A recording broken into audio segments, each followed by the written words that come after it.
దినం దేవుని వాగ్దానం. ఈ ఉదయకాల సమయంలో ఈ దినం దేవుని వాగ్దానం అనే చక్కటి ఆత్మీయ కార్యక్రమానికి ప్రేమతో ఆహ్వానిస్తూ, ఎలా ఉన్నారు దేవుని బిడ్డలారా? మీరందరూ బాగున్నారా? ఉదయం లేచారా? ప్రార్థన చేసుకున్నారా? ఉదయకాలం 5 నుంచి 6 ప్రార్థన అటెండ్ అవుతున్నారా? దేవుడు మీ పట్ల చూపుతున్న కృపని అపార్థం చేయొద్దు, వ్యర్థం చేయొద్దు. ఆయన ఎందుకంటే ఉదయకాలం నీతో మాట్లాడాలి, ఉదయకాలం నీ స్వరం వినాలి, ఆయన స్వరాన్ని నీకు వినిపించాలి అని ఎంతగానో నిన్ను నన్ను ప్రేమిస్తూ ప్రోత్సాహపరుస్తున్నాడు ప్రభు.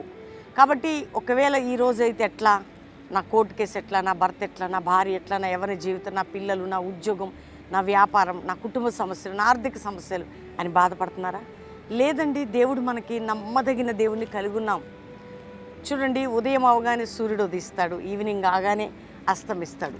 దానికి టైం నిర్ణయించింది ఎవరు? ఒక్కొక్క దేశంలో ఒక్కొక్క టైం. అంటే ఈ భూగోళాన్ని ఆయన ఏ విధంగా తయారు చేశాడు, ఆ సృష్టిని చూసినప్పుడే అర్థం కావాలి నీ దేవుడు ఎంత గొప్ప దేవుడు. కాబట్టి ఆకాశమును సృజించినవాడు, భూమిని శూన్యములో వేలాడదీసినవాడు.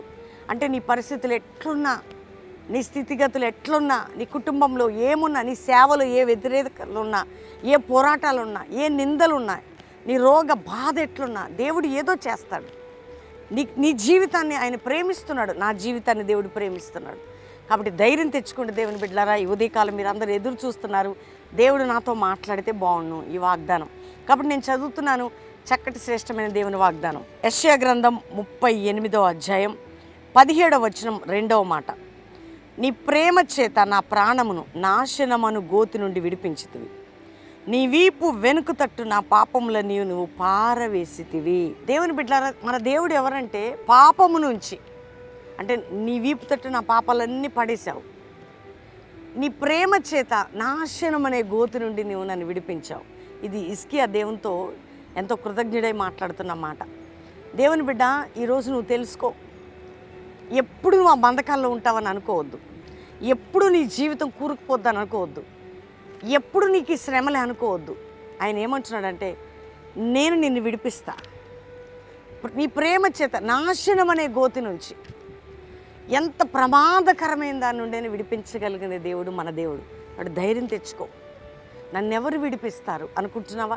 నాకెవరు న్యాయం చేస్తారు? నాకు అన్యాయం జరుగుతుంది అనుకుంటున్నావా? దేవుడే న్యాయం చేస్తాడు, నిన్ను విడిపిస్తాడు. అందుకని నేను నిన్ను అన్ని విషయాలలో, దేవుడు మా వాగ్దానం చేస్తున్నాడు, అన్ని విషయములలో, ప్రతి పరిస్థితిలో, విపత్తులో నేను విడిపిస్తాను. నీకున్న ప్రతి విపత్తు నుంచి నేను నిన్ను విడిపించదని ఈరోజు వాగ్దానం.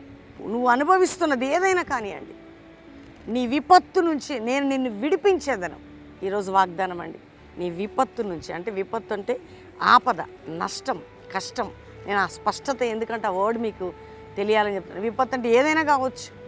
కాబట్టి ధైర్యంగా ఉండు. ఒకవేళ పాపంలో పడిపోయి విడిపిస్తాడు, రక్షణ లేదా రక్షిస్తాడు, చీకట్లో ఉన్నా విడిపిస్తాడు, వ్యాధితో ఉన్నా విడిపిస్తాడు, కుటుంబం విడిపోయిందా ఆయన కడతాడు. కాబట్టి అన్నిటి నుంచి విడిపించగలిగిన దేవాతి దేవుడు నీ రక్షకుడు ప్రభువైన యేసుక్రీస్తు. కాబట్టి ఈ ఉదయకాలం ఎంతమంది ఇంకా యేసుని సొంత అంగీకరించిన వారు ఈరోజు యేసు దేవుడు రక్షకుడు నమ్మి అంగీకరించండి. నీ జీవితంలో ప్రతి పాపము కూడా ఆయన వెనక తట్టు వెళ్ళిపోయింది, వీపు తట్టు. కాబట్టి నీకు నాకు లేదు. కాబట్టి ధైర్యంగా ఉండండి, దేవునికి థ్యాంక్స్ చెప్పండి.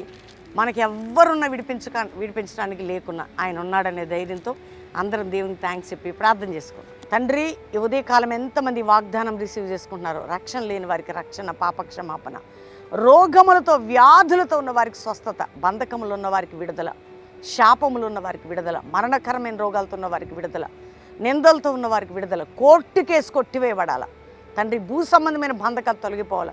వారి డబ్బు ఎవరైనా పట్టుకుంటే అది బయటికి రావాలి, సహాయం చేయాలి. విడిపోయిన కుటుంబాలు కట్టబడాలి, వ్యాపారంలో విడుదల జరగాలి, ఉద్యోగంలో అద్భుతం జరగాలి, వారికి ఉద్యోగాలు రావాలి, స్టడీస్ ఎగ్జామ్స్లో మంచి రిజల్ట్ రావాలి. ఆయన గర్భాలు లేని స్త్రీలు గర్భములు తెరవబడాలి. అనేక రకాల రోగాలతో ఉన్నవారు విడుదల పొందాలి, ఆత్మీయంగా పడిపోయిన వారు విడుదల పొందాలి, పాపములు ఉన్నవారు, శాపములు ఉన్నవారు బాగుపడాలి, విడుదల పొందాలి. కాబట్టి అట్టి కృపను దయచేయండి. ప్రపంచంలో ఎక్కడి నుంచి వాగ్దానం రిసీవ్ చేసుకుంటున్నా, ఏ ఇంట్లో ఏ శోధన ఉన్నా విడుదల కలుగునుగా కానీ ప్రార్థిస్తున్నాం. ఎవరిది మ్యారేజ్ డేనో ఆ కుటుంబానికి శుభము, దీవెన, విడుదలని ప్రకటిస్తున్నాం. ఎవరిది బర్త్డేనో వారిని దీవిస్తూ మీరు వర్ధల చేసి తోడుగా ఉండమని ఈరోజు నాయన ప్రపంచాన్ని, భారతదేశాన్ని ప్రతి పాప శాపముల నుంచి విడిపించి నీ ప్రజలకు రక్షణ దయచేయండి. కల్వరి మినిస్ట్రీస్ మా కుటుంబాన్ని కూడా సంపూర్ణమైన విడుదల మీరు మాకు అనుగ్రహించి తోడుగా ఉండమని యేసు నామములో అడుగుచున్నాం తండ్రి. Amen, amen, amen. దేవుని బిడ్డలారా, ఈ ఉదయకాలం మీ వాగ్దానం రిసీవ్ చేసుకున్న మీరు అందరూ లైక్ చేయండి, షేర్ చేయండి, మంచి కామెంట్స్ పెట్టండి. మీరు ఎప్పుడు బెల్లంపల్లికి రావాలన్నా సువార్త స్వస్థత మహాసభ బెల్లంపల్లిలో ప్రతి శనివారం సాయంత్రం, ఆదివారం మొదటి ఆరాధనలో వ్యక్తిగతంగా వాక్యం విని కలిసి ప్రార్థన చేయించుకొని వెళ్ళొచ్చు. ఒకవేళ హైదరాబాద్ రావాలని కల్వరి ప్రామిస్ ల్యాండ్కి వచ్చి దినమంతా ఉండొచ్చు. 3 ఆరాధనలో తప్పకుండా ఏదో ఆరాధనలో మిమ్మల్ని కలిసి ప్రార్థన చేస్తాం. కాబట్టి దేవుడు మీకు ఇచ్చిన ఈ గొప్ప అవకాశాన్ని ఉపయోగించండి. ప్రతిరోజు ఉదయం సాయంత్రం లైవ్ చూడండి. ఈ వాగ్దానం అందరికీ షేర్ చేయండి. దేవుడు మిమ్మల్ని దీవించును గాక. Praise the lord.